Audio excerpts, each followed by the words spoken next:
growth in the Palestinian territories. In 1993, with the Oslo Agreement, you have a divergence between the economic growth of the two areas. So post-Oslo was a boom time for Israel and a depression time for the West Bank and Gaza. And this was not what was anticipated by the Oslo Agreement. The Oslo Agreement anticipated that this would be a boom time for everyone.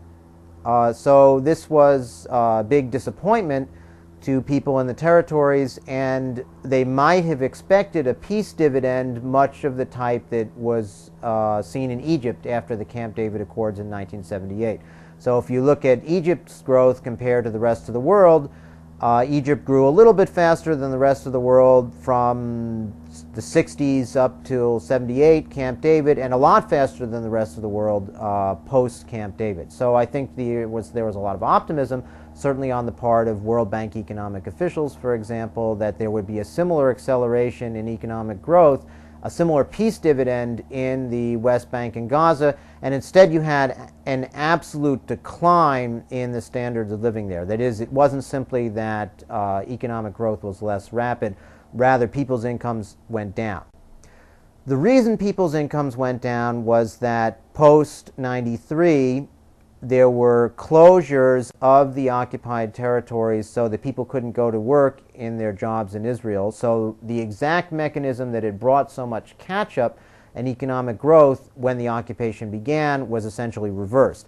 And the reason for that was that some people opposed to the Oslo agreements launched terror attacks in Israel, and Israel responded by closing the borders. So then those jobs were cut off, and that was really the main reason for the economic decline post-93, that is, during the Oslo period.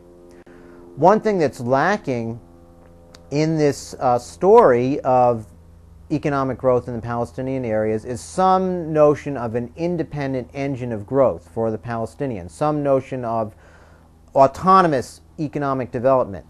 And if one looks into the root causes of this, why the growth of Palestine was so tightly linked to whether jobs were available in Israel or not, the reasons are in part, and perhaps mainly, the policies of the civil administration, that is, the occupying powers of Israel relative to economic development in the territories. So there were deliberate policies adopted, and these were documented by Israeli government studies, deliberate policies adopted to discourage Palestinian industry, especially where that industry might compete with products made in Israel itself. Moreover, there was a system of licenses and permits set up so that it was extremely difficult to establish a business in the West Bank or in the Gaza Strip. One had to go to the occupation authorities, perhaps 7 to 10 different offices, in order to get all these different licenses and permits. And whereas in a typical less developed country system, this might have given rise to easy bribery or corruption or evasion, here you had to deal with Israeli authorities who either weren't corruptible, or if they were only corruptible at fees which were much, much higher than one would have had to pay to, say, a corrupt official in Egypt or Jordan. So there was a stifling of independent economic activity by these regulations, economic regulations that were put into place by the Israeli civil administration in the occupied territories. After the Oslo agreements, much of these regulations stayed in place. Insofar as they were lifted, it wasn't as helpful as it could have been, because the Palestinian Authority basically then had to import goods into the West Bank and the Gaza Strip through borders that were completely controlled by Israel. And Israel held up many shipments of needed parts for manufacturing industries because they might be dual use for possibly weapons purposes. So since every inspection could possibly, every shipment, could possibly be held up for inspection, and things were sometimes delayed for months, this made carrying out any sorts of manufacturing activities in the West Bank and Gaza Strip very iffy. And this discouraged investment from the Palestinian diaspora and discouraged economic growth.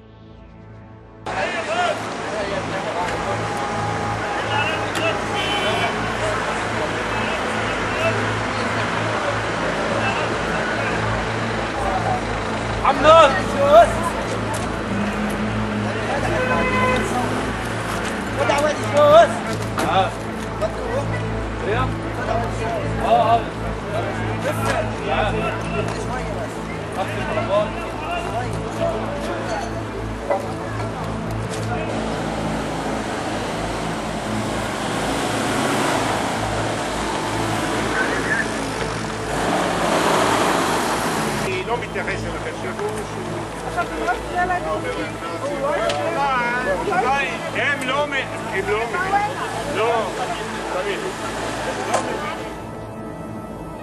The wall is not yet finished, but if and when it is, a turning point in history will be reached.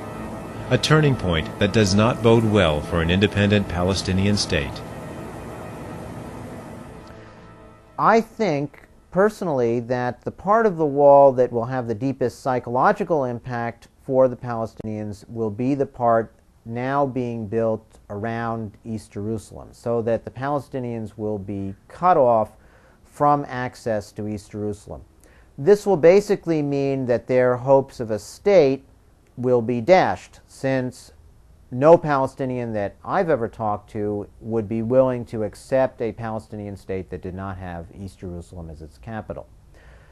Once that is accomplished, and that could be as early as a year from now, my expectation is that the number of Palestinians who will give up on the idea of a Palestinian state and instead ask for citizenship in Israel will increase. Right now, public opinion polls in the West Bank show that about 25% of Palestinians prefer at this point to give up on the idea of a Palestinian state and to demand citizenship in Israel.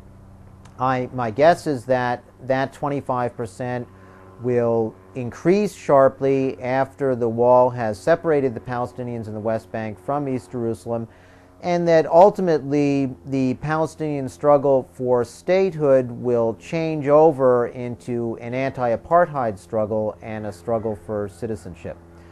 Most likely, that won't really accelerate that process of change from a statehood struggle to an anti-apartheid struggle until after the death of Yasser Arafat, since he's the most potent symbol of Palestinian statehood.